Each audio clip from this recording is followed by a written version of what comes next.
బీఆర్ఎస్ది ప్రతిపక్షం కాదు, ఫ్రస్ట్రేషన్ పక్షమన్నారు మంత్రి కోమటిరెడ్డి వెంకటరెడ్డి. బీఆర్ఎస్ది అబద్దాల పార్టీ అని విమర్శించారు. గులాబీ నేతలను దేవుడు కూడా కాపాడలేరన్నారు. నల్గొండలో బీఆర్ఎస్ దోచుకున్న డబ్బుతో మీటింగ్ పెట్టారని విమర్శించారు మంత్రి కోమటిరెడ్డి. పెద్దలు గౌరవనీయులు శ్రీహరి గారు గతంలో టీఆర్ఎస్ పార్టీలో ఉండి వాళ్ళకి మేనిఫెస్టో పెట్టి పక్కకు పెట్టడం, మోసం చేయడం అలవాటు కాబట్టి మేము కూడా అడ్డు చేస్తాం అనుకుంటున్నాం. మీరు ప్రతి దాన్ని అడగలేదు అధ్యక్ష. వచ్చిన రెండో రోజే ప్రతిపక్షం అంటే దాని ప్రతిపక్షానికి మీరు ప్రతిపక్షం కాదు, ఫ్రస్ట్రేషన్ పక్షం.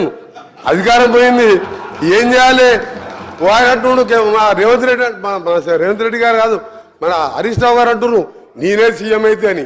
అంటే కొంచెం ప్రాబ్లం వచ్చింది అర్థం వీళ్ళకి. దానికి మనం ఏం చేయలేదు, ఇక దాన్ని ఎవరేం చేయలేరు. ఇక దేవుడు కూడా కాపాడలేడు.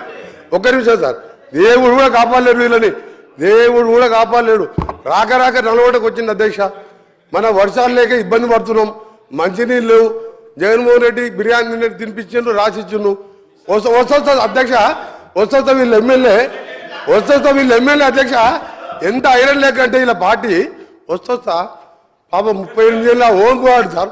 ఇద్దరు చిన్నపిల్లలు మస్తెక్కి హైదరాబాద్కి కార్లలో దోసుకున్న సొమ్ముతో ర్యాలీ తీసుకొని హైదరాబాద్కి వచ్చి ఆ ఎమ్మెల్యే ఆగో చెప్తా మీ చరిత్ర సార్. కృష్ణానీలే సార్, 40 మంది లేక 40 మంది లేరు సార్ వీళ్ళకు. నల్గొండ ప్రజలు చీదరించిరు, నల్గొండ ప్రజలు టీఆర్ఎస్ని బహిష్కరించును. హైదరాబాద్కి వెళ్ళి రౌడీలో కార్లు వేస్తే సార్ ఆ ఓంగాడు చనిపోతుంది సార్. ఓంగాడు చనిపోయింది సార్. ఇద్దరు చిన్నపిల్లలు, మొన్న నేను లేకుంటే ఓంగాడు చనిపోతే కనీసం మా జిల్లా ఉన్న ఏకైక ఎమ్మెల్యే గాని కేసీఆర్ గారి కేటీఆర్ గారి ఆ కుటుంబాన్ని ఆదుకుంటామని అంటలేరు సార్. ఎంత దరిద్ర రాక జిల్లాకు వచ్చి ఓ మనిషిని పొట్టలు పెట్టుకోరు. ఈయన మేనిఫెస్టో గురించి మాట్లాడుతున్నాడు సార్. ఒకటే చెప్తుంది సార్, ఈయన మేనిఫెస్టో 2001లో పార్టీ పెట్టింది సార్.